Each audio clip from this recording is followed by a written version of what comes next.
What's up, guys? Welcome to Wacko Radio. Tonight's episode, we're going to talk about some Wacko favorites. 2 movies, a first and a sequel. Yes. And we have a special guest here again, which we will reveal after the music. And Ooh. we will also reveal what movies we're talking about. Wacko Radio, here we go.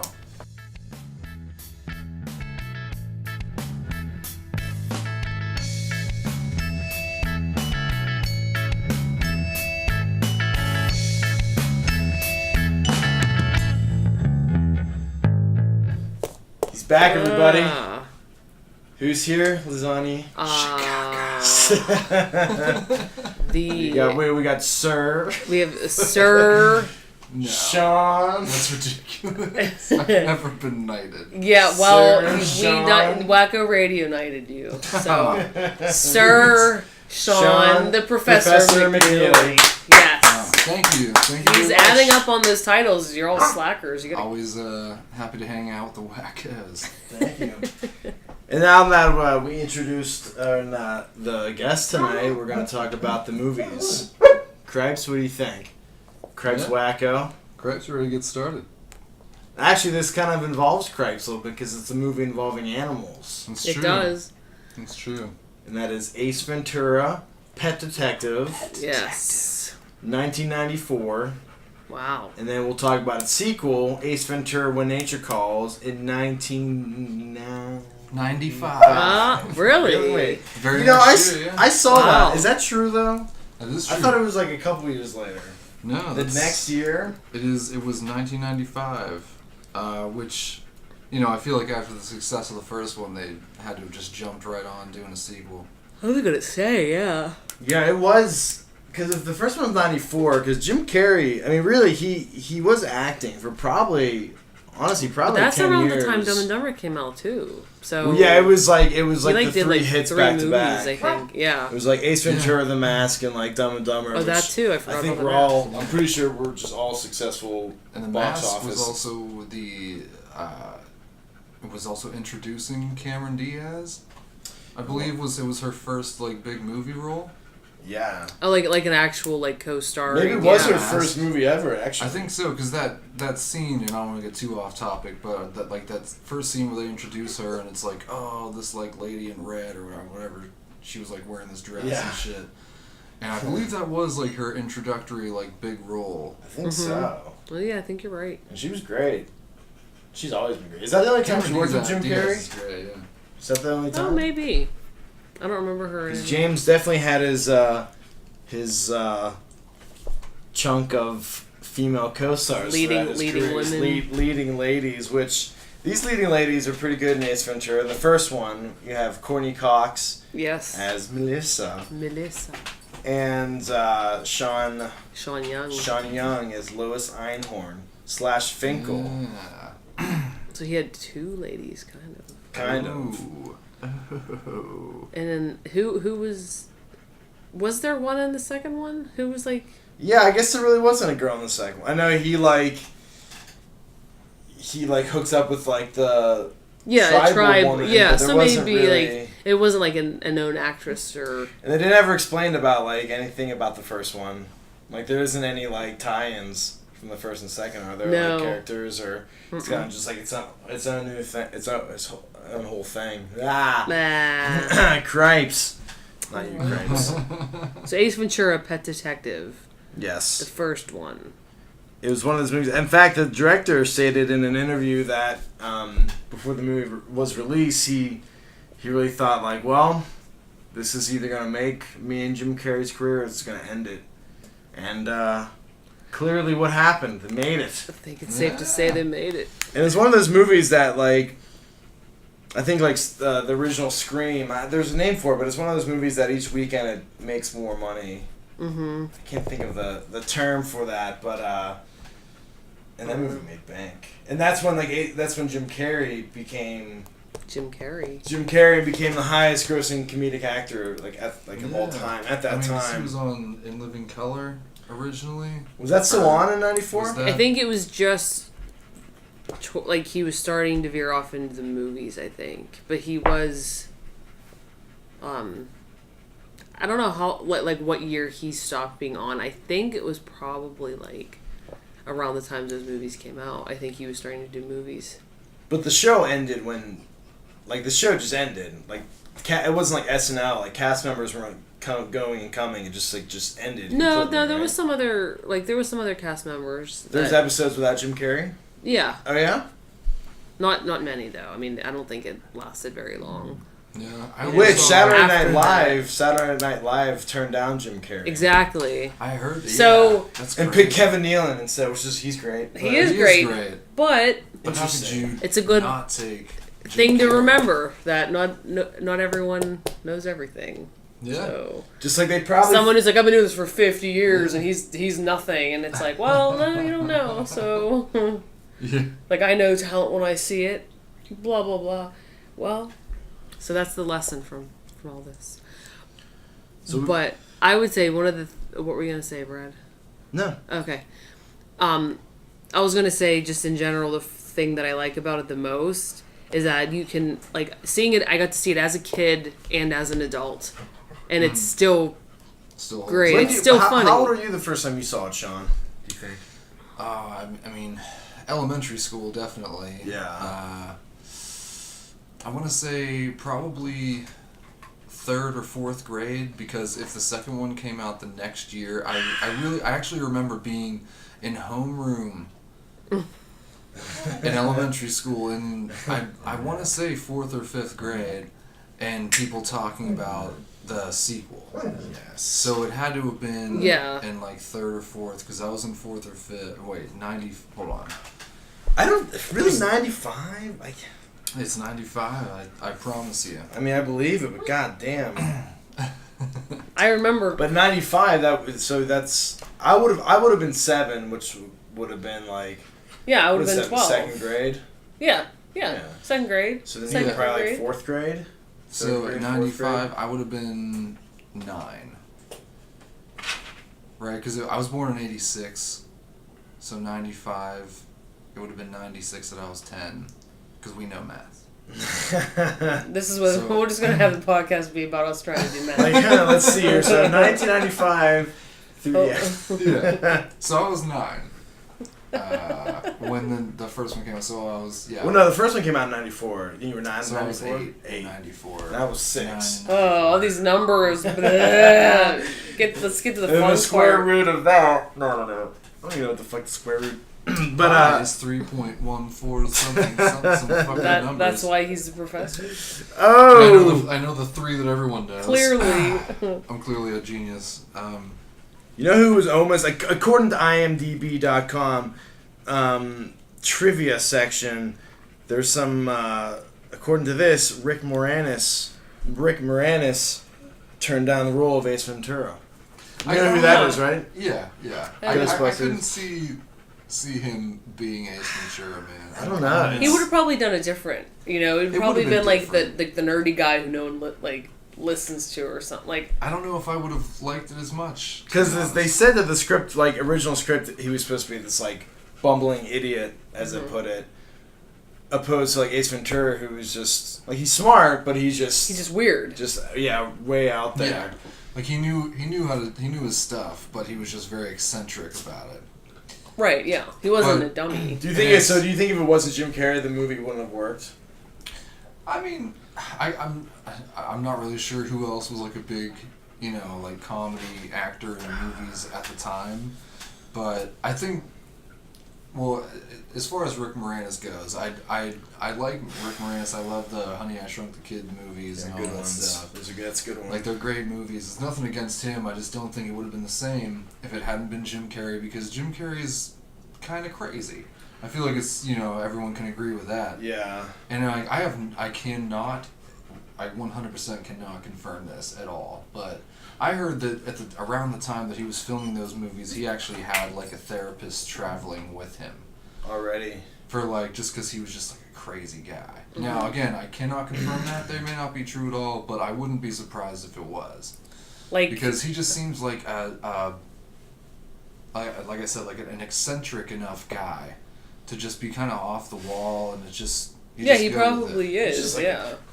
He's just perfect for his career, like for being like an actor, movie star, because he is like his energy level was so extreme, at least on camera, or on stage. I'm always curious to see what happens right when they say cut. Mm-hmm. Like, does he just go like, and just like totally go from like being crazy to like normal guy and like, all right, good take, guys. Or is he just like continue on with the like, alrighty then, like kind of fucking energy, you know? I'm always curious about that. So here's a fact. Ooh. There was a point. I know we talked about Rick Moranis. There's a point, at least according to this, that they were gonna change Ace Ventura to Alice Ventura, and there was talks that it may have been Whoopi Goldberg. What? I mean, I love Whoopi Goldberg. Alice She's great. Ventura. I can't imagine her playing that role, though. I mean, she's a funny woman, but, like, I just don't... It's the same thing with Rick Moranis. Like, I just don't know if it would have been the same movie. Well, because you gotta remember, though, like, Jim Carrey wasn't, like, a star. He wasn't a movie star. I'm sure, like, studios were like, we don't want him, we want a star. Yeah. Like Rick Moranis or... someone who's already accomplished, like they were. Even though Jim Carrey was in, I mean, you look at his resume, he was in, like, Once Bitten and all these obscure movies. Yeah, but that wasn't, like, anything for people to be like, oh, like, somebody had to have really been like, no, I have an idea of what this wacky character's like, and he's really conveying it perfectly. Yeah. I don't know, that's what I think. But so the first movie... pretty classic opening with the I love the FedEx box the thing. whole kicking the box down the sidewalk thing. Yeah, it's like fragile. It's like right off the bat you're like ha ha ha ha. I still think of that anytime I see like a banged up old like UPS box or something. I'm like, oh, fucking Ace Ventura was here. Yeah, he's like like banging it around, and he goes to that apartment or whatever, right? Yeah. And then that gross guy. That fucking... So was that... Oh, so that was like the girl's ex-boyfriend who took the dog. I think so, yeah. Because it's like, who would just kidnap a dog just for fun? Right? Especially that tiny little thing, man. And then, like, he gets busted, so the guy runs out after him, starts hitting his car. Oh, and that also, I think, ended up becoming, like... I don't know, a joke that always seemed to come back up anytime anyone was driving with their head out the window instead of looking through the windshield. Yeah. I'm driving like Ace Ventura. Yeah. And then he saves the dog, right? He takes it back to some lady that's like... And I guess that guy was her boyfriend, and ex-boyfriend. Or her ex-boyfriend, yeah. But he's like real disgusting and gross, and like basically she's like some like... Yeah, what's that all about? Porn star. She's like... And then she like comes on to him or something for finding her dog. Yeah. She's like, he's like, a reward would be nice. I have some damage to my car, and gas mileage, I put in premium, or something. Yeah, he's like, well, he's like talking about and the she's damage. like, well, I could take your pants off. He's like... Sure. Or whatever he said. like hangs on like he's on a whoa. bus. Yeah, which is one of those things I remember. Who gives a blowjob like that? I know. He's like, whoa. What did he say? Like, Pete. I thought he said you're sure friendly around here. Yeah. People sure are friendly around here. But like, I remember being a little kid and not like, getting that and being like, well, yeah, what's he doing? And she just disappears and she's like, what is she tying his shoes for him? But he's like swinging around, so I really didn't get like what. That's what I mean. We were just talking about this before, like, a young kid probably could watch that movie because it's not like there's like swearing or like. I think it was still acceptable, even by today's standards. Yeah, like again, like a lot of the adult jokes go right over kids' heads and like that. Yeah. Yeah, that's what I mean. Like I remember being like, I just thought he was being silly, like whoa, like so I'd laugh. Yeah, like I can't even imagine what my my childhood mind was thinking during that scene, like, what's happening? I don't know, maybe they're fucking, maybe it's a hula hoop, I don't know. Yeah, I know. Yeah, like he just... Like, he's dancing, that's funny. Pants off, dance off. Yeah. Yeah, like you don't... Yeah, because I remember like always thinking like that was weird because I didn't get it. Because he was like really swinging around. But then the following scene, it gets dark and serious because that's when the plot kicks in. And that is... Because some poor old Snowflake. He's here. Snowflake's here. Poor Snowflake gets kidnapped. Thanks for joining us, Snowflake. You know how busy you are. Which it is. I tell you, I mean, between that and yeah, it gets dark and you're like, oh, what's it going does on? get it does get dark. There's no jokes in that scene. I can tell you that. And then what happens? What after that Snowflake scene? gets dolphin napped. He gets dolphin napped, and then it goes into Ace's life a little bit. You know, he shows up with his landlord, which is like... Oh, yeah. Yeah, it's pretty classic. He, like, rips off that big, like, Leaf. fucking leaf and, like... Walks by his window, and then there's, like, a big pile. Like, he does it. I remember laughing. Like, every day, and, like, the landlord never noticed that. Yeah, I know. Where are all these palm leaves in here? I remember laughing really hard at that as a kid. When he was, like, walking by, we realized he was trying to hide. Yeah. And I lost it. Like, I remember laughing so hard at that. Like, You didn't see it in theaters, did you? No. Oh, man. I did not see it in theaters. Or No, Dumb and Dumber? Oh, man. No, my cousins saw Dumb and Dumber in theater, though. And they said it was awesome. That's going to be its own episode right there. It will be. I don't want to get sidetracked. I'm just saying. Yes. That was a good couple years for James Carrey. No, I saw Ace Ventura, you know, like from somebody had it. On tier, and then at some point we bought it. Because VHSs were around at that point. Yeah, it was a VHS. Yeah, if anyone doesn't know what a VHS is, it's you're too young to be video. listening. What the fuck does it stand for actually? Video home service? No. VHS? Yeah. Visual or maybe visual home system? No. Vastly humorous shit. Damn! Whoa. The professor nails it! Obviously. Can't believe it Nails it! That's clearly not it. But you know what? I had the VHS of Ace Ventura. Yeah, I do too somewhere. Yeah. Oh, we have it right down in the basement. But I remember, oh my goodness. yeah, that was like having it after we saw it. Did you see it with friends? First time you saw it was with friends, family? You know what? I don't remember. Yeah, me neither. I really don't. Video home system. I was close. Oh, I said that. Did I say that at some point? I don't know if that's exactly what you said, but you were clearly close. But the professor nails it. Video home system. Bam. I actually never knew that until this very moment. Yeah, man. See, I didn't that's what think we about do. that. That's what we do over here. So yeah, and Google it, young folks out there. It is educational. That'll be one of the keywords. VHS. Hell, even DVDs are probably gonna be yesterday's news soon too, man. But yeah. So that whole landlord sequence. because then he comes up behind him. Yeah. You know. And he does that key shake thing, all the animals hide. And Yeah, even but though, like, I'm glad the landlord doesn't question. There's like a fucking door, the freezer, the refrigerator. Like there's like a little like doggy door. Yeah. Penguins come out of it. Yeah. None of this registers to this guy.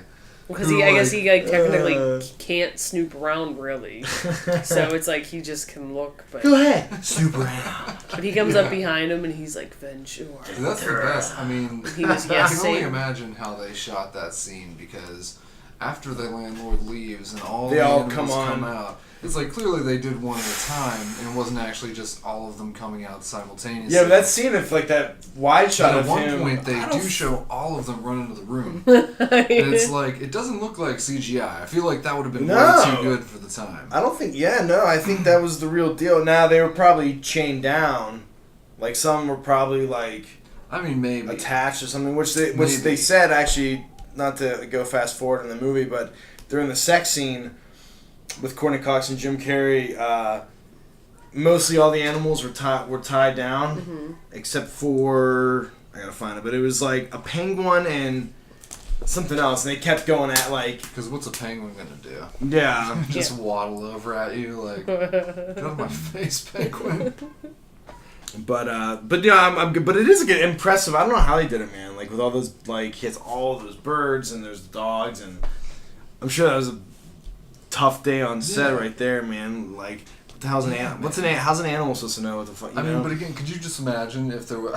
I mean, this is probably not the case, but if there was a trainer for every animal that was out there, just like, oh, dude, behind the camera, just all these people like, like, stop, come here, Fluffy, stop, no, Jesus Christ, sit down. So you can't tell a tiger to sit down. Well, there wasn't a tiger in there. But.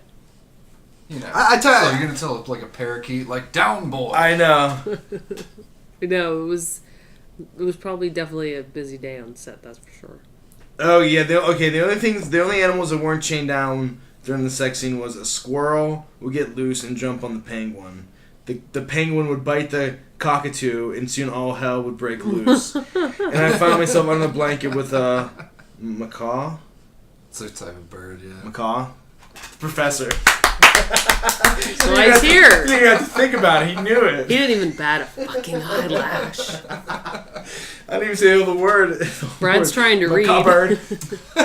Brad's trying. I couldn't even know how to say it, and he knows exactly what the fuck it is. No, you said it. You said it right though. Did I? Excellent. But the movie's from there, and so you get the idea that he doesn't obviously have a lot of money. So he's hiding from his landlord.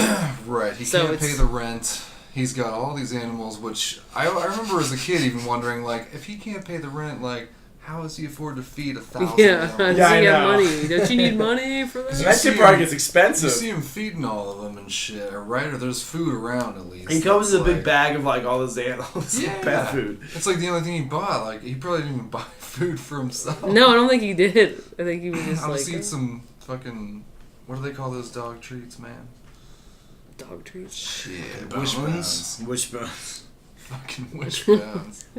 Courtney Cox. Here's a fact. Courtney Cox's part was almost. It was around a couple people, but it was almost Lauren Holly, which later starred Mary Swanson in Dumb and Dumber the following year. So maybe Laura I could and have Holly, seen her do that. Or Lauren Holly and Jim Carrey. Maybe Lauren and Holly and she has two first names, man. For the rest. I could have seen her do that part. But I don't really think... I mean, Courtney Cox's role wasn't really like a...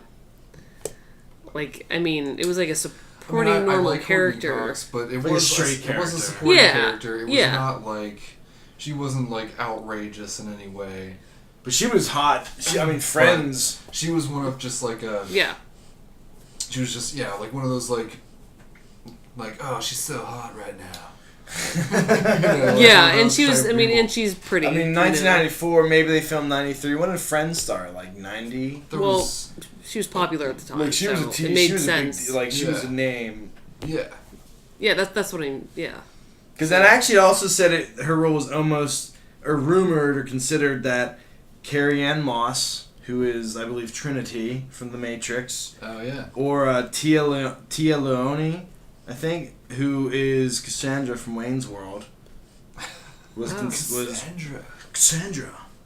So they were considered to play Courtney Cox's part, but she's swooped in. I think they all could have done it. I don't... Probably. I mean, you're right. The fact that it is like a straight character. It was a straightforward character. I mean, it'd be cool to have that part, obviously. I mean, that character clearly moved the plot along. Yeah, she was kind of like... she had to be the straight character to balance him out. You know? But regardless, Courtney Cox, she played it fine. She played it wasn't... Yeah. Yeah. But... Yeah. It moves along, and I think it is a good, like, story. I mean, the way they did it, like, it's not like I mean they made it like kind of a mystery. You had to kind of figure that out. There was a twist, like you wouldn't. Yeah. I mean, no one would call that twist. Scene. I love that scene when he's like, Finkle is Einhorn. Spoilers. Spoiler, Finkle or Einhorn. Hey, listen, if you're listening to this and you haven't seen it by now, well, I just feel sorry for you. You're either a baby get the hell out of this country. You're a baby or you suck. Yeah. And actually, something that's not on here, but it's not on IMDb, so they're fucking slacking. Oh, shit. Ready for this fact, Professor? Right before, or while they were filming Ace Ventura, Because, like, once he realizes it's Finkle was Einhorn, there's this, like, montage.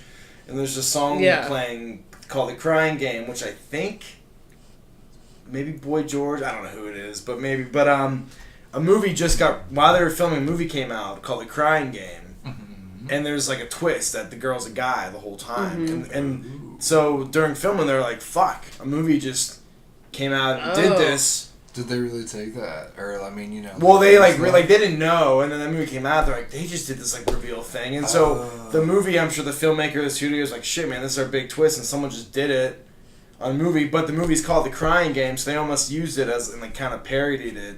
Oh. Shit. And there's a part in the montage that Ace Ventura's in the shower. Yeah. He's like, no! Yeah. And I don't know if that's from that movie, because I'm assuming. It has to be from, he's got to be doing something. But like Burns is. But that was an interesting fact, though. Yeah. Scrubs his tongue with the toothbrush and shit. But it is honestly at the end. I think Ace Ventura is a good story. I mean, it's a good. There's twists. I think it's fun, and also they I feel like in a big movie like that, you always take a risk when you have a celebrity athlete in the movie. Dan Marino. Because sometimes they're actually really good, and sometimes they're just like, you're just like the acting is that's just like fucking rough, man. Yeah, he was. But I thought Dan Marino did all right. He did a good job. Yeah. I didn't think he was bad. He did all right. At the same time, it was like he was good. Dan Marino's one of those celebrity athletes that you're like, he just seems like an all-around decent guy as far as I know. All-American man. He is like one of those weird all-American guys. Dan Marino. Yeah. You know? I just feel like I've never heard anything bad about that guy. Maybe he's a dick in person or maybe not, but... Well, he's like he's an announcer now, or one of the... He's one of those, a lot of he's in like Sports Center. Yeah. They all he's do always that. sitting at a It's very like, aren't you sick of it yet? Somewhere. Like, you guys don't do anything else. I want to talk about the one thing I played for the whole year. I played sports for 40 years. As like a player, afterwards, like, what else are you gonna do except just keep talking about the thing that you did? It's like, jeez, oh man. Yeah, ever since I was a boy, I was through the. This is like most of what I know, so I'm gonna talk. Probably, about this shit. yeah. But everyone tries to talk about something else. Like, no. Let me talk about this play I called. Do you think they actually filmed in Miami? This movie? Well, no. I don't know. The facts don't say it. I do know. Surprised. Miami seems like a place where a lot of films are filmed. Yeah. You know, a lot of films are filmed. But it was funny that seeing some of the actual Miami Dolphins in that movie. That's all. That was all of them. Yeah. And even the coach. The coach is the one who goes in Shula, the mailbox. Is that the coach? Yeah, because I remember watching my dad. I was like, it's Don Shula. Like, he got all excited because all the Miami Dolphins. Right. He's like using like 3 seconds of a scene. Cool. But yeah, you know, sometimes those are like, it just makes the whole scene flop if they're not good. Yeah.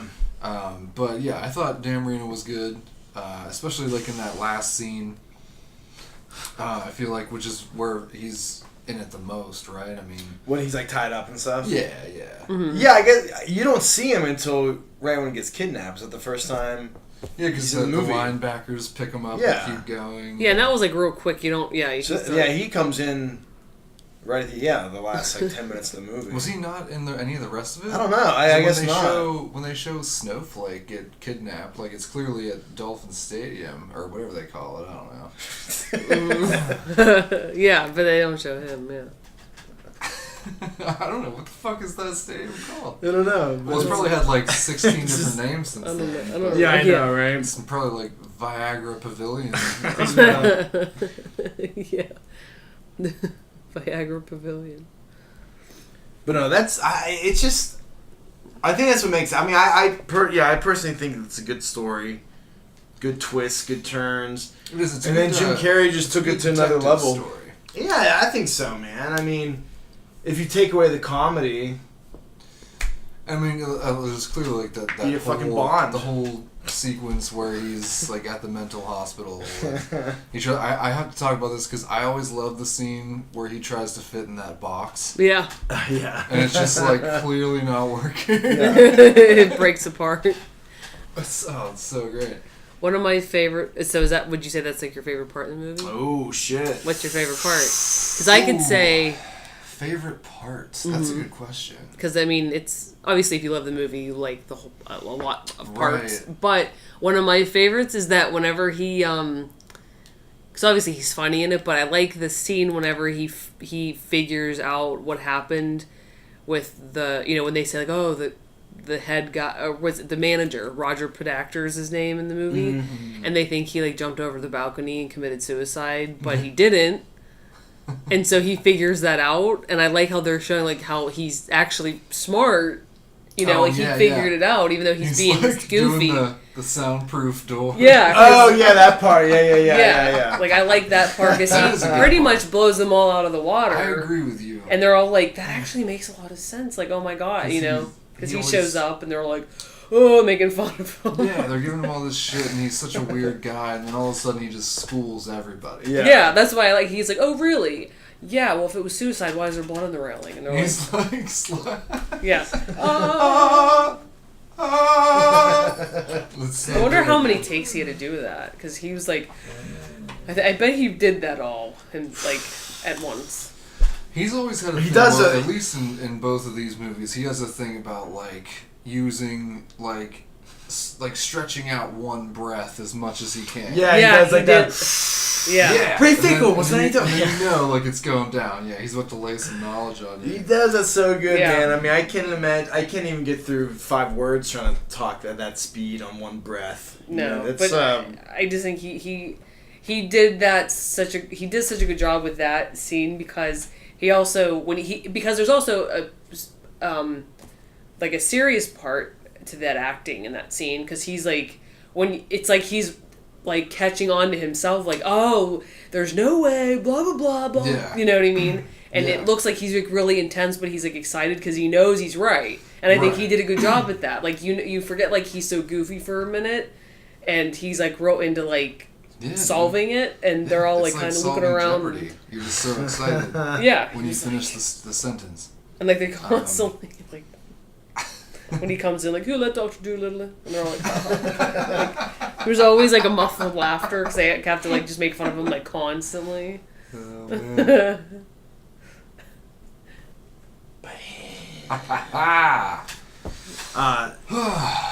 the whole party sequence with I don't know his character's name, but it's his actor's name is Udo Kier. Mm-hmm. Is the guy who plays the fancy rich party. What the hell is his name? He sneaks into the shark bathroom. I feel like we should bring that up because everyone loves that scene, right? I mean, with that line. Yeah. Like, man. Do not go. I can't even do it. I'm sure everyone's like quoted that. It's been. I know. Like, after the bathroom. That's what I mean. I want to bring it up, but at the same time, I'm hesitant because like everyone that saw this when they were younger like used that line. But it's one of the favorite parts. And you were talking about like a favorite part of the movie. I still think it might be the opening scene to me, just because I love the way he's just clearly not staying in character at all. Like he's supposed to be the delivery guy, and like if this guy had glanced out the window and see him kicking the package down the street. Yeah, right. And he also seems to completely forget about the fact that the box looks like it's been in a trash compactor by the time he actually gets there. Yeah, like, oh, yeah, like everyone's gonna believe you. The customer service nightmare would be would be real. In that case, like if UPS dropped that shit off, I would be like, what the fuck is that? Yeah. I don't know, favorite part, that's hard. Brad's gonna lose sleep over it. Is something to sleep on. I don't know, I mean... I like the music in it, too. I feel like all the music's pretty funny, you know. The saxophone with, like, Loius Einhorn. Yeah. Every time she enters or, like, says anything. That's actually another... there's... whenever you see an actual picture of, like, Ray Finkle...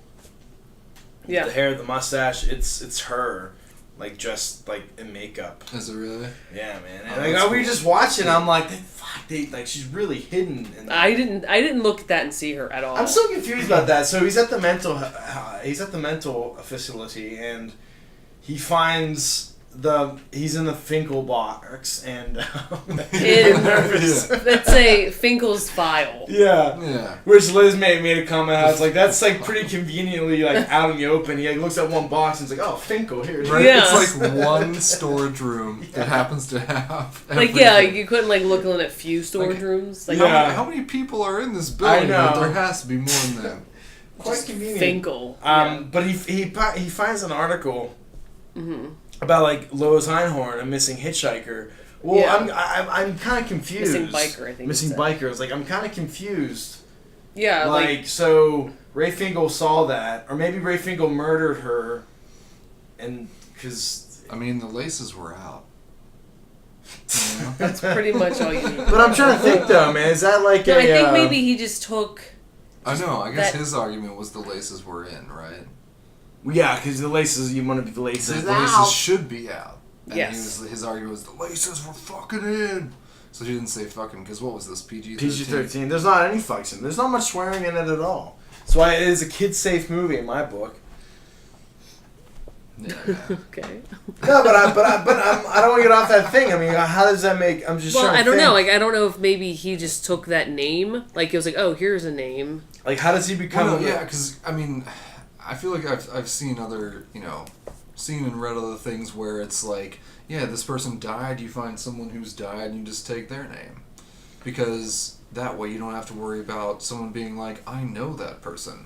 You know, like, they're still alive, and you're clearly using their identity. If they're dead, and it's like, yeah, I'm fucking Pinky McFart, you know.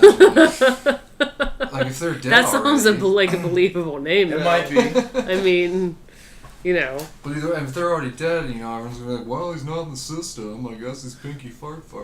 Right, and this is before the internet, guys. This is true. Like, there's still landlines.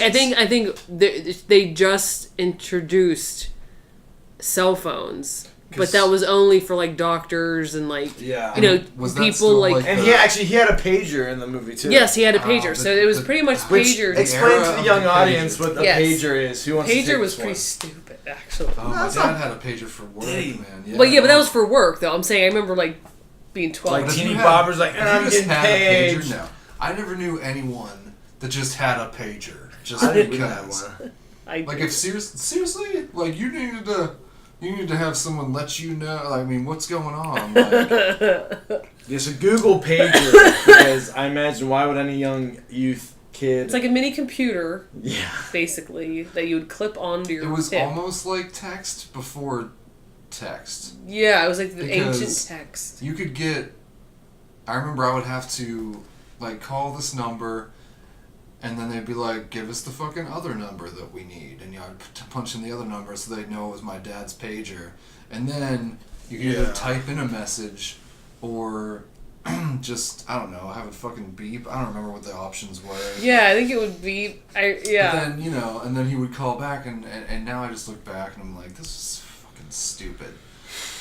But I remember it was basically like someone was just, like you may as well, I don't know, like texting wasn't there yet. No one realized that everyone would love it so much, I think. Because I remember when texting, or when they first came out with like cell phones that the average person could afford, texting wasn't a big thing. No one realized how much more convenient it might be to just send a message and that person can see it when they want to. Pretty much. And they can get back to you. Yeah. Because my dad was actually like wholehearted. We're getting off topic. My father was wholehearted. I'm gonna shut that down right there. We're getting into a whole thing. I was about to get boxes. But the point is that he had a pager in the movie. He had a pager in the movie, and because there's a part when Loius Einhorn, she's like the chief of police or whatever, so she's supposed to be like a big deal. Right. She has a cell phone. It's like one of the first. Like I said, only people like doctors, or if you were, if you were the head of something, like an on-call job. Yeah, if you were like a boss or something important, people had to get a hold of you. You'd have one, because there's a part where he says, "Be careful with that phone, Lieutenant. You could develop a tumor." Yeah, because that's what like everybody was saying, like, "Oh no, if you're on that new thing that they have." Yeah, which probably So CDs, they're made by the devil. Another thing, I don't know. What about at the end? Dan Marino's tied up.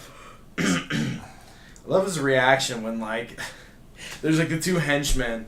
And he's like, look, Dan, I'm throwing past to the dolphin. They like chuck the football at the dolphin, and Marino's just like, he just shakes his head, like he's all sad. He's like, he's the all-American guy. He's the all-American Marino. He doesn't appreciate animal violence. But I don't get what. So he's tied up. The henchmen are down. Jim Carrey's doing the whole like it's Einhorn.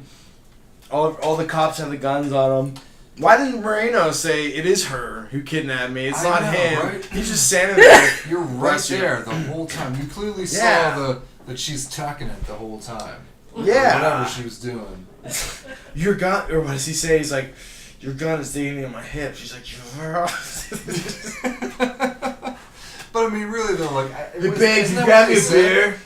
Isn't that what they said? Like, or what they showed? You know, is basically like he like tucked it all, and it was like in the back somehow. Like he tucked his balls so far. Which is something else I did not understand as a kid. I remember seeing that as a kid. I was so confused. Yeah, because that wasn't really. That wasn't something that was really talked about at that point in time that I know of. At least not like kids didn't know about that. Yeah. You know, that there's like the sex change and like transgender and all these kinds of things. Like this was not. We were still on like easy mode in life. You know, like life was on easy mode. Yeah, like I had no idea what that. There's boys and girls, and that's it. And you know, like there's more than that now. I thought. I didn't know that at the time. I don't know if I thought it was like, oh, his butt's a dick. I mean, that's really what I didn't know the concept of it being tucked. Well, because at the time I remember thinking like, wait, what is he like? Did he just like cut off like all the guy junk and just tape it to his butt? Like, why would you do that? Because it's not even functional anymore, right? Yeah. It's not even attached to you. Yeah. And then later I was like, I guess he tucked it, but. Still, I mean, try this in your bathroom at home. I mean, try and tuck that shit. It's not the old gonna look testy like tuck. That. The old tuck. It's not gonna look like that because I feel like the bulge was going up towards the crack. Like if you can tuck your your balls up to like the top of your butt crack, then like you got. I mean, you should see skills. A doctor. Or have skills. I don't know. Maybe have skills at seeing a doctor because that seems like a problem you should investigate. Yeah, that mangina confused me as a kid, man. I remember even when I saw Silence of the Lambs, there's a point where Buffalo Bill has his junk tucked. Yeah. When I saw it as a kid, maybe I was too young to see it. I thought like he just didn't have it. I didn't know the concept of tucking. Now that I do, I tuck every night. I'm a nightly tucker. I'm a nightly tucker. You tuck yourself in bed. I tuck my dick. Back door, backstairs, backyard. What? Okay. Don't say back door. I just plug it in like a nightlight. Talk amongst yourselves. All right. So ending on that note, clearly ends with them finding out that the old Dolphins player had turned into a woman to hide his identity. Get Dan Marino revenge. And get revenge on Dan Marino and the team as a whole, obviously. But I mean, like, if you were like, I'm gonna get revenge on this fucking franchise, would you be like, I know, I'm gonna steal their goddamn dolphin? I mean, clearly it's a crowd favorite. Cloud! But at the same time, like, I think it was to distract them from kidnapping Dan Marino. Right, alright, I guess. So I heard in a Jim Carrey interview that when he was playing like the character of Ace, he was trying to act like a bird. Really? So like when he does, I mean, makes sense. The audience can't see it because this isn't video, but when he does the whole like thing's like, well. Oh, jerking his head around. Jerking his head, and he said even like his outfits are supposed to be real colorful, like bird-like. He does always wear like the like the Hawaiian the shirts. hair, and he does like walk like. Oh, I never realized that. He said that was kind of like what he was going with because I don't know if it was before or after, but he at some point was talking with Anthony. Actually, interesting enough I mentioned that Silence of the Lamb Mangina thing. Jim Carrey talked to Anthony Hopkins about playing Hannibal in Silence of the Lambs, and Anthony Hopkins said he was acting like a lizard. I don't know if Jim Carrey took that and was like, I'm not like a bird. I mean, the whole thing's about animals anyway. It would make sense. And so interesting. there is an interesting little fact Hannibal there. Lecter is based on a lizard, just so everyone knows. He's acting like a lizard. So there you go. Jim Carrey, he does a line He says a line about what does he say? He was ripping off like a Jeff Goldblum line from Jurassic Park, kind of. Which apparently there was a point when Jim Carrey was in talks about playing Jeff Goldblum's part in Jurassic Park. Really? Wouldn't that have been interesting? Yeah. So there you go. There's one of those mind blowers that you could think of. But yeah, I mean, so we can wrap up this one and we could dive right into When Nature Calls, which means peeing, right? This is my bread and butter. Yes, the professor's getting excited. You should see the smile. It's good. It's a good one. He's turning red. If you're listening to this, you've probably seen it already. Seen that. Yeah, you ever know the second one. But yeah, the first one is an awesome movie. It's silly. It's one for the family. First one's great. First one is great, and it made basically Jim Carrey the man he is today, I guess. So, to Jim. Cheers. To Jim. Cheersing. Put that in your subtitles. Yeah. To Jim.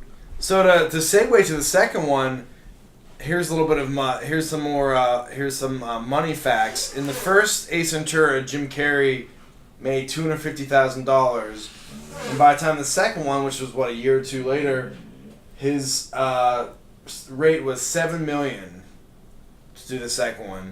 So that means he jumped. That was then too. That was then. So now, yeah, his rates. Yeah, so from $250,000 to doing the sequel, $7 million. Apparently, it was actually more than that. More than 7? In the second one. In the second one, the Ace Ventura: When Nature Calls had a total budget of $30 million. Really? That's Jim Carrey was paid $15 million. Holy half shit. of the budget to Oh my reprise the God. role. I'm surprised that it wasn't more than $30 million. That seems... Because they're like out there in the jungles and shit. Exactly. Right, but maybe if they're they're not, using though. all natural sets, then they don't have to worry about building them. Yeah. Does it say where they filmed that? Where the fuck were they... I assume, I'm not entirely sure. I would think it was actually in Africa. But I do know that, it had a $30 million budget, and he was paid half of it to play this role when he was paid $250,000 for the first. Holy shit. That's, clearly the it's first quite the one pay bump. was such That's a not success. even double. Because the That's first one probably made more money than the second one, too. I'm assuming it did. I mean, Yeah, but it was still pretty successful, though. It very well could have.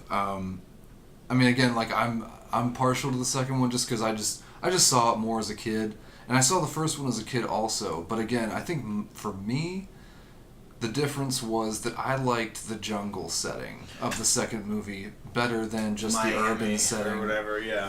Of Miami. It was something more exotic. And I mean, it starts off with this scene in the mountains, which is clearly a parody of Cliffhanger for anyone. Have who you does seen not that know. Cliffhanger? Yeah, and they Did you know that? recreate the scene with the raccoon being the one that he drops. Which might be more That made honestly. me sad. That might be more upsetting than Cliffhanger, because in Cliffhanger, Sylvester Stallone drops Michael Rifker's wife. It's he drops a person basically. He's the belt. He drops. But it's almost sadder. That's his little raccoon Yeah, because he was the guy to take them up the mountain, right? In Cliffhanger.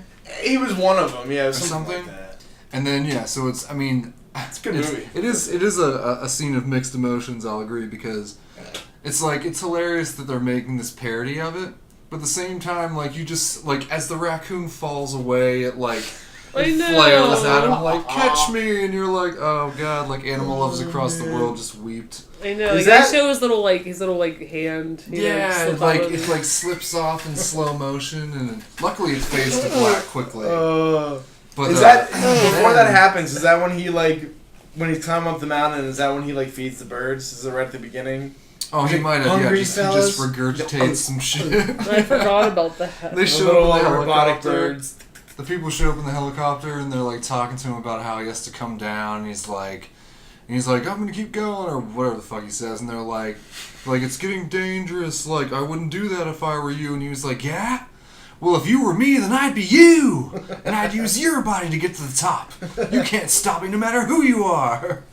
That line. Why does he? Is the raccoon up at the top of the mountain? Is that what he's climbing it for? A plane crash, and he was going to save the animal cargo. Yeah. Of course, because he's Ace Ventura. And so is that why the character was like ended up living in the temple because he was like just fucked up from the raccoon? Yeah, like after he lost the raccoon, I guess it just like broken, Oh. and he like ends up at this, you know, like this temple, and they saying what Greenwall, this British guy Greenwall, they send him to get Ace Ventura. And so yeah, he finds him at this monastery with like way too many steps. We'll talk about that. And yeah, like he's asking about the guy, and like they keep saying like, oh, like no one here, there's no name is assigned to anyone here, and all this like very mystical monk shit. Yeah. And then he's like, he bends over and talks from his rear. And you're like, oh, him.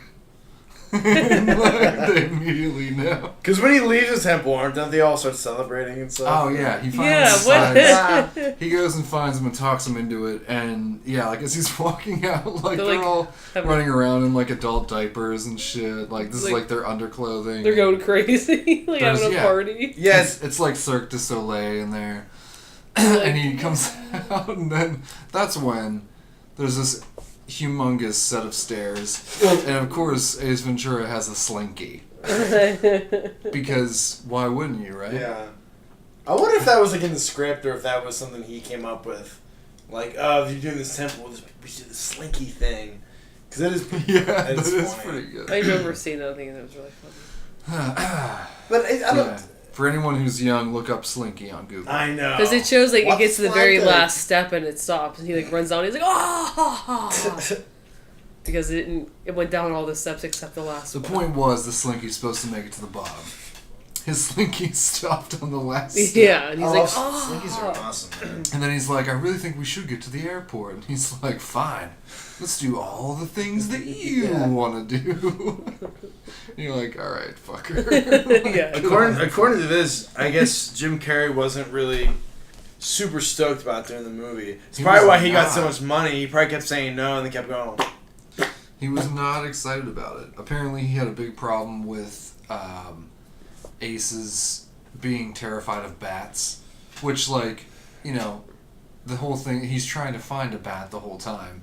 And he's terrified of bats, which, personally, I still thought was hilarious as a kid. Like, seeing his, like, his terror when it came to bats. Yeah. And, And that was his one thing, you know, Yeah. freaked him Like, out. Does he not know it's a bat when he, like, he signs loved up? all the, well, no, because they didn't tell him. Because it wasn't until after he got to, like, the village where, like, it had been stolen from that they were like, let's go to the fucking batshit caves and stuff. And, Yeah. and he was like, wait, it's a bat. Like, he didn't even know until he was already there. Bumblebee tuna. Bumblebee tuna. But, so, Bumble. yeah. Yes, Professor. So, another thing is that I love the scene where he's going into the cave and like he keeps hearing noises just because like there's clearly bats in the cave, but he's like looking for clues and shit. And Yeah. finally, like all like he like gets freaked out and he like throws his torch like, "Die, winged spawn of Satan!" And then he's like, "Oh, it's okay, it's all right. I still have my medallion." And then like something else happens and he throws that, medallion. yeah. And he just like comes What is running out. what is the? I'm trying to remember, like, why. The whole point. I mean, why does he steal the bat? So what happened was, here we go. Ace is brought on the case because they'd actually like to frame him for stealing the bat, which is actually, the stealing is done by the guy who hires him to find the bat, which actually, the guy that, the bad guy, I assume, we'll just call him that. He, Mustache man. yeah, Right. he wanted to steal the bat because it meant that the two tribes in the area, the Wachati and the Wachutu, would go to war because the sacred bat was gone, and if they destroyed each other, then they would be open to come in and collect all the bat guano, which was apparently worth a lot of fucking money. Bat shit. So they wanted the bat shit, and they had to get these tribes out of there because as long as they lived there, it was like sacred land, and they couldn't come in on it. So basically, the bad guy hires Ace to come in and try and find the bat, already knowing who kidnapped the bat because he hired them. Interesting. And brings Ace in as a scapegoat. He was going to try and or no, not a scapegoat. He brings him in to try and show the public that he did everything that he could to find it. Yeah. And then when they go to war and kill each other anyway, he has free rights to all the money from the bat shit. Which I don't know. It seems because the guys. Do you think it's obvious that the one guy's in on it though? Which one? The one who ends up being the main boss, the bad guy. Do you think it's too overly obvious that? No, not necessarily, because I think sometimes when you have shady characters in a movie and you're not sure. Yeah, because in the first one, would you maybe suspect Einhorn? No, never. And definitely wouldn't suspect the man thing, but no, but that's I want to get back talking. Well, about that's that true. again. Cause I don't know. Yeah, the second. I wonder because it seemed like his Jim Carrey's performance. It's almost like Dumb and Dumber 2. He goes so over the top, and I wonder if for Ace Ventura 2, if he went really over the top just because he didn't want to be there. I mean, if he didn't want to be there, it wasn't the same director. I'm sure if the same director, Tom Shadyac, came back to do the second, I'm sure Jim Carrey would have been on board. But it seems like one of those things that he didn't want to do it, and they kept bumping up the pay. Apparently, after the original director left early on, the guy that took over was a good friend of Jim Carrey's. Oh, was it? Which is part of the reason why that $15 million paycheck got pushed through. And apparently, he'd also... I don't know if this was the original director or his friend, but he had also argued about, again, that whole, hatred of or fear of bats. Yeah. And that he wanted to change it to, being allergic to bats or something, and they wouldn't do it.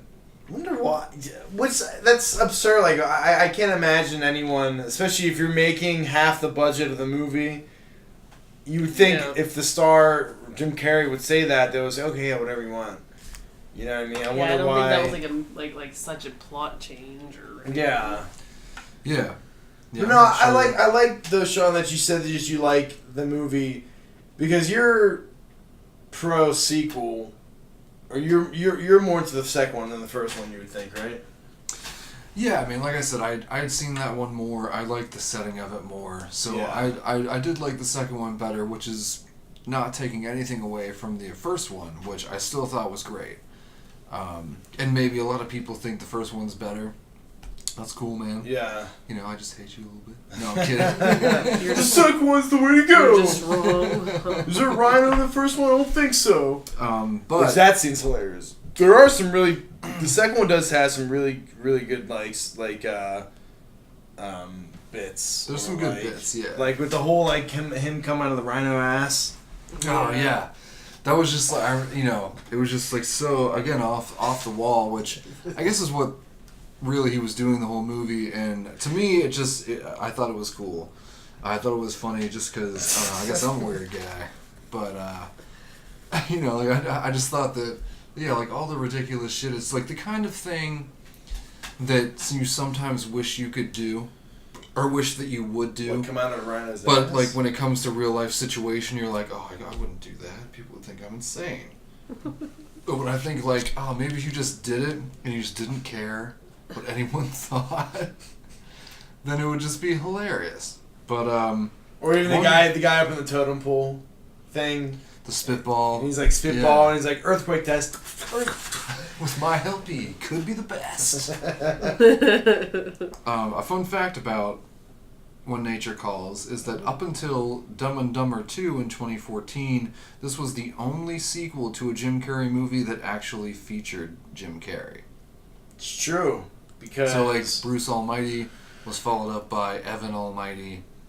Actually, Bruce Almighty is the same... That's Tom Shadyac directed that. The same director of Ace Ventura. Did you know that? Same director. And he also directed Liar Liar. the director of Ace Ventura, Tom Shadyac. And Liar Liar is a damn good one, too. Yeah, that was a good one, too, man. But, no, that is interesting. Because, yeah, I guess he doesn't... Yeah, I mean, that's true, though. I mean, and Dumb and Dumber 2 was, 20 years later after the first one? I'm surprised they didn't do an Ace 3. They did an Ace Ventura Jr. It's wonderful that you say that, because... Jim Carrey said after doing this movie that he realized he couldn't spend his entire life doing Ace Ventura movies. So, writer-director Steve Odekirk felt the same way and also moved on to other projects. So I guess after the sequel, not only was he not really interested in doing it in the first place, but afterwards, I guess he just realized, I don't want to be known for only this. Yeah. Because it is a silly character, and as much as I love it, and I'm so glad that he did them, I can also see how, when you look at it in terms of that actor's career, like, yeah, you might want to be known for something other than just that. Not that you wouldn't want to be known for it, because clearly it was a huge success. But, yeah. But I would want to also be known for a variety of things, because, again, like, I feel like every actor wants to establish that they have range. Oh, yeah. And he did. And actually, that's funny that you said that, because if you think, like, the average person...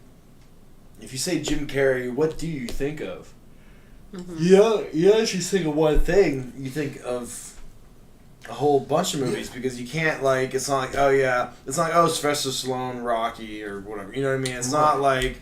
Yeah, clearly there's Ace Ventura, but there's The Mask, all these other movies, Me, Myself, and Irene. Dude did a lot of movies. What was the other one that was... Well, you like the one he did, that Eternal Sunshine. Yeah, but that one's... But, I mean, that's not, you know... And I think that's a good... Sorry, go ahead. Oh, no, I was going to say, that's... In terms of, like, Jim Carrey movies, like... You know what I mean? If you say Jim Carrey, I don't think of that movie first. You don't. That's all. But I mean, just think of him as, like, a whole. And then he was also in Kick-Ass 2. That's right. Oh, yeah, I forgot about that. I haven't seen... Is that any Which good? is kind of... It was weird because he did the movie, and I remember when I saw the trailer for it and saw that he was in it, I was like, oh, this is great. Like, I love the first movie. Yeah. And it's so random that he's in it, but for some reason I still just think it's going to be cooler for him being in it. Yeah, yeah. And then I saw it, and I liked it. I liked his character. And then afterwards, apparently, he came out and kind of... like, talk shit on that film. Yeah, I remember that. Well, there was like a school shooting or something? Right. At the time? And he thought that, like, with the amount of violence that was in that movie, that he was, like, suddenly coming out saying, like, I'm not against, like, I'm not for all that violence, you know, in response to the shooting. And he was like, yeah, like, I'm actually boycotting this movie or something like that. And it's like, well, I can see if something happens and you're like, and you're thinking this is really horrible timing, because this movie wasn't supposed to be playing off of that, but the fact that happened first, now you can't help but think that. But at the same time, I also wouldn't just totally denounce my work. No, I wouldn't either. I mean, that wasn't the intention. Unless he hated the movie and thought, as fucked up as that sound, he thought, oh, here's my chance. Would he have finished it, though? You know? Well, maybe he just hated the... I don't know. And I haven't would seen he have finished filming it? Like, would he have just said, you know, at some point, like, this is not what I thought it would be, and then they'd have to reshoot a bunch of stuff with someone else. I mean, he finished the movie, and maybe he wasn't even filming for that long. But at the same time, it's just to do a total 180 and just say, like, yeah, I just did this film and you're promoting it, and then that happens and all of a sudden you're just totally against it. And I'm just like, well, I can see coming out and making a statement like, this is a horrible tragedy and this movie does have a similar event, but clearly it wasn't meant to play off of that, because we were already filming this before that happened. Before that happened, before the film released, right? Yeah. You know, and it's like, I think people would understand that, you know. I know for a long time, I mean, no one would do anything that even included a shot of the Twin Towers. Mm-hmm. Yeah. I remember actually one of the Spider-Man films, there were shots that were taken out because it showed him. That's right. I with do a remember. web between the two towers. Shit. And they man. took it out because they were like, it was a national tragedy. We're sweeping it under the rug. Yeah. And not sweeping it under the rug, but we don't want that to be, you know. That's what everyone's going to see and think of. Emphasized. Exactly. It's like By you're gonna having- like exactly. No, it makes perfect sense. So I mean, But- I get that, but at the same time, you know, I wouldn't just say that it was all a waste. Yeah. Yeah, I don't know. It's That's not what it was for. It was never meant to, like, try and make a parody of something horrible like that. Yeah, I don't know. It's. I mean, it's all. It's just the first movie had all the violence, and it was a superhero movie that was very realistic, very modern, and it had a lot of violence, which you would imagine would happen when you're out there trying to fight crime all the time. It was gonna an be R-rated violence. comic book comedy type of or superhero type of thing. I don't think that anyone,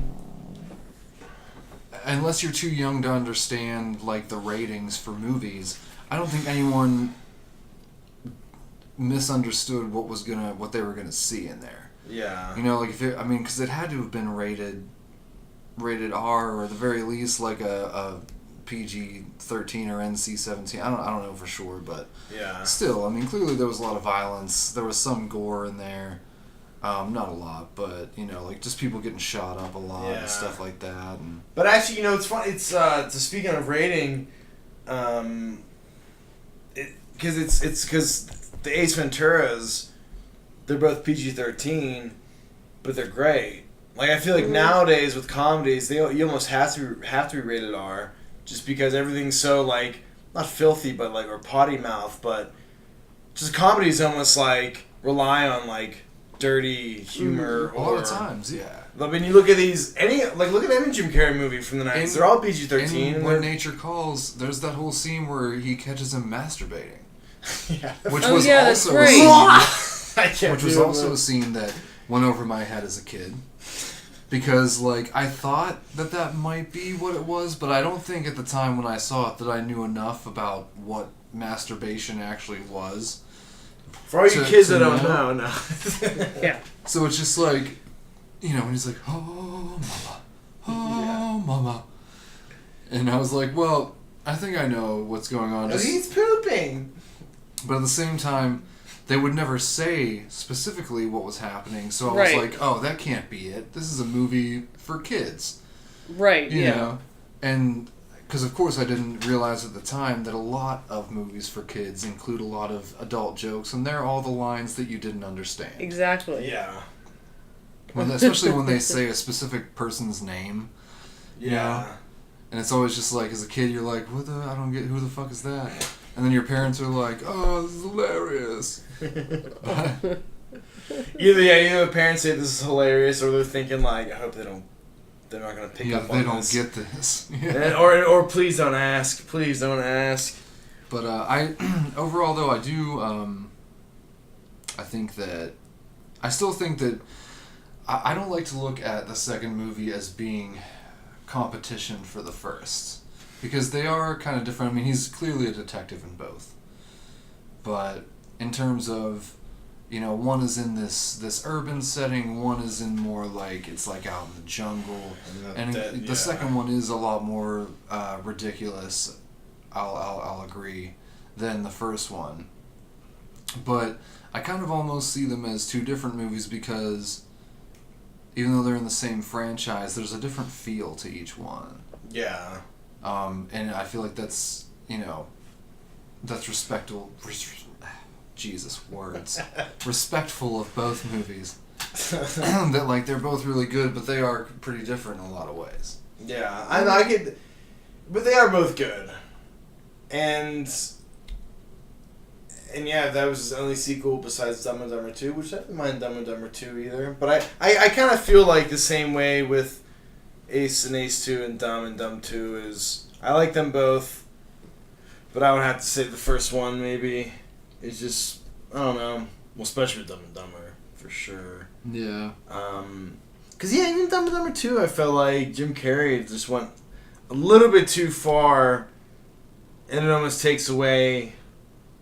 I don't know. They're still funny though. At the end of the day, they're still funny. This Ace Ventura 1 and 2 are both hilarious.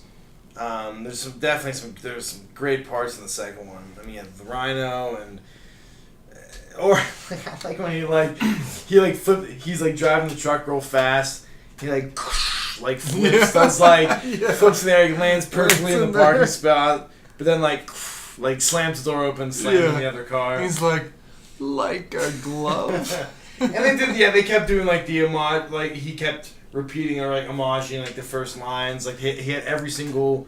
Like a glove, alrighty then. He did have the butt Jeep talking. In the second movie, he also did have that moment where he was like, yeah, and tells the whole story of why the guy's guilty and all that shit. I do have another fun fact. Professor. A double feature Blu-ray disc release of this film, along with Ace Ventura: Pet Detective, the original movie, has been discontinued due to the MPAA in the middle of a debate on if this film should be re-rated with an R rating. The first or second? The second. I wonder if that's right, because I have a two Blu-ray double pack. So what we were saying about how there is him catching him masturbating. Yeah. That kind of shit nowadays would automatically be R rated. Probably. Anything that's that sexual, it's one thing if you see someone kind of naked, but if you just if it's clearly alluding to stroking your shit, then I mean nowadays I feel they would slap R on it right away. You're right, they probably would, man. But back in the day, PG-13 was such 90s. A broad rating. So it was, but that would be the only thing. You know what I mean? So you didn't see boobs. You know what I mean? You'd see that, though. Right.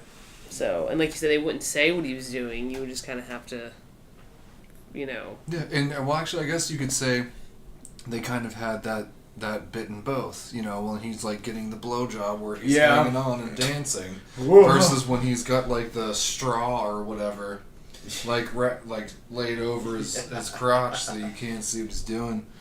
They did kind of have that same. Gimmick, I guess, in both. Yeah. But the fact it was different enough though that I don't feel you're looking at it they're just doing the exact same thing again. No, I don't think. I think they push the boundaries with things. They probably parodied more things, especially with the cliffhanger opening. That's a straight up spoof parody off of that scene. I don't know if the first one had parodied scenes. Yeah. You know what I mean? That's the true. second one, I guess maybe the whole crying game thing with him, but, yeah. And I wonder if there's more parody stuff in the second one, but, the second one's good, though. I mean, Well, clearly the second one had the cliffhanger parody. The cliffhanger parody. I always love the scene where he's trying to interrogate the guy. And the eyeball. And he starts pushing his eyeball in, and the guy's like, "Oh, my brother used to do that to me," and all this shit. And he actually started before that. He was just screeching silverware on a plate, all the kind of shit that you're in a real interrogation. They're slamming their hands on the table and they're yelling really loud and trying to shock you into admitting something or whatever, and he's just scratching silverware. I guess the monkey, that's the one... Spike, that's the connection from the first and second. An alligator, too. Oh, yeah. That's right. Because he's tied up with the waterfall on the monkey. He's alright, Spike. And he just takes off. Shoot through my ropes. Yeah, what does he say when he takes them? Spike, he goes over the waterfall screaming his name, and when he comes up, after he's landed in the water, he's still screaming Spike. Because then he comes up out of the water and he's Oh no, well that's there's a reference, in Living Color reference. Do you know the actor's name? Lizzie, the little guy. Tommy Davidson. Yeah, Jim Carrey fights that. Yeah, the crazy guy. Yeah. And that was an In Living Color. Mm-hmm. Little reference. To get my dumb dress clothes for my dumb job. No, I'm kidding. I mean... So we're back! Alright! Let's do it. Yeah, so it's at the time, audience, that we're coming to our last words. I know we probably talked about the first one maybe a little bit more than the second one. Could always do 2 continued. True. So. Next time we'll split it up. But both great films. I think it really just it made it was at least a big part of what made Jim Carrey's movie career. Mm-hmm. I mean, clearly we've talked about other movies of his that were also great, but when he was at least starting out in terms of movies, it was like The Mask and Ace Ventura. Yeah. I mean, there was Dumb and Dumber also, which are also great movies, but I feel like for me, like both of the Ace Venturas always had like a special place for me. I think so. Yeah, I can back up with that. Cripes agrees. Bless you, Liz Wacko. Thanks for your input, Cripes. Yeah, Cripes. But yeah, I mean, so any last words, guys? Did anyone see Ace Ventura Jr.? No. You know what? What? Actually, no. I'm not even kidding. We didn't do it, but we talked about like auditioning for it because they filmed it in Florida when I was really? living in Florida. Oh, and we did hear about like audition extra. Yeah, we heard about. I forget. I don't know if any of us did it. I don't remember what the audition was for, but it's for that movie, Ace Ventura Jr. And I was like, all right. And when did that come out? Exactly. Fuck is And that? it fell so under the radar. It's like them making The Mask too, which like one of the movies that killed Jamie Kennedy's career. But like that movie just is supposed to be so shitty, and it's just like, oh man. I know I saw the second Mask movie, but Son I of couldn't Mask. tell you anything about it. Dude, it's got. I mean, Wait, the Son. It's called The Son of Mask. Yeah. Oh, maybe I didn't see. But that Ace movie. Ventura Jr. probably came out. I don't know, 2007, 8. But yeah, man, fuck that shit. That's a stupid idea. I don't know who thought. I have no idea, dude. Just like they made that Dumb and Dumber prequel, which like I did see that in theaters though. You and know, I was and that like sucks stoked. because there was a guy, one of the guys in there, and I don't even know his name, but I like him as an actor. Oh, Eric Christian Olsen. He was in this other random movie that I watched with a buddy of mine back in the day, and we thought was hilarious, called Fired Up. Yeah, and then Eric Christian Olsen. Yeah. He's good. And which one did he played Harry, right? You know, he's Lloyd. Or Lloyd. He's Lloyd. He played Lloyd. That was one of his first things. He really became. I like that actor. Yeah, he's funny. But I remember seeing the trailers for that and just thinking that like even the trailers didn't look that good. Yeah, I was in middle school. I remember, but I did see that in theaters, and at the time I probably thought it was cool, but it was like realizing that it's not Jim Carrey is back. You're probably like, what the fuck is this shit? And exactly, like at that age, you're like, well, like Ace Ventura Jr. I just thought it was going to be a Yeah. sequel to a movie I loved, so it's going to be cool. And then you find out, It's you know, completely that, like, different everything. it's not always Filmmakers great. and that's the thing. Like studios own these movies, so they can do whatever the fuck they want. Like the filmmakers, they have no say in this. They have no say in it. You know what I mean? Yeah, But that's why, like, you're lucky if you have something that they want to make a movie out of that you already have all the rights to. Yeah. And then you can consult and make sure that they're doing it right. Yeah. But I wonder if they'll ever remake Ace Ventura. Like remake it. I mean, They might, man. I You don't never see know. it happening, but who would you even? because you need to find someone as nuts as Jim Carrey to really do that part justice. Or do the Alice Ventura or whatever. Go that route. I don't. Which would be probably just. I It feel would like- all be a bad That would I idea. feel like even in the boardroom that pitch would bomb. I think, man. I just at this point I don't think so. Like leave classics. Yeah. Like I mean. So we'll see. Maybe someday there will be another Ace Ventura, or maybe they'll come back and Jim Carrey will do another one. Who knows? He did a Dumb and Dumber Because- 2.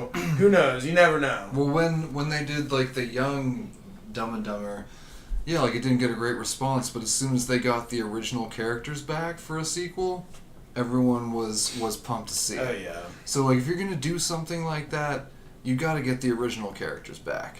Because if you don't have them, then everyone's just gonna assume it's not gonna have the same magic. Yeah. Yeah, you can add new characters in, but still have the original. Yes, right. So, Yeah. but yeah. So on that note, anyone listening out there, don't remake Ace. If there's an Ace 3 with Jim Carrey, I If it suppose was I Jim would see Carrey, it. That's cool. You know, we will see, but you sounds never like know. You He doesn't never want to play know. that role again. So, we'll be happy with the 2 films that we Yeah. got out of them. Exactly. So if you haven't seen either of these movies, Go see it. go see them. As See they say, that shit. see that shit, And then listen to this again. and listen to yeah. And then again, and again, And again. and again, And fucking again. But yeah, we'll do one more cheers to Ace and Jim Carrey. Oh. Yes, because we all have beer bottles with beer in them. Yeah. And everyone, don't forget to like and subscribe if you made it this far in. We could use the subscriptions. Subscribe. And- These guys are awesome. Or comment, you know, let us. Is there something we forgot to talk about involving these movies? Chances are there was. There Did you probably guys was. have an after episode like We The might. Walking Dead and all these other shows that Fear the Ace Ventura, or whatever it's called. I don't know what it's Talking called. Ventura. Yeah, Talking Ventura. Alright, guys. Well, as they say in the Wacko world, keep on whacking. Thanks for listening. I'll see you I'm guys gonna keep next time. See ya. Wait, the prof is. The prof is signing off. Oh, there it is. Boom.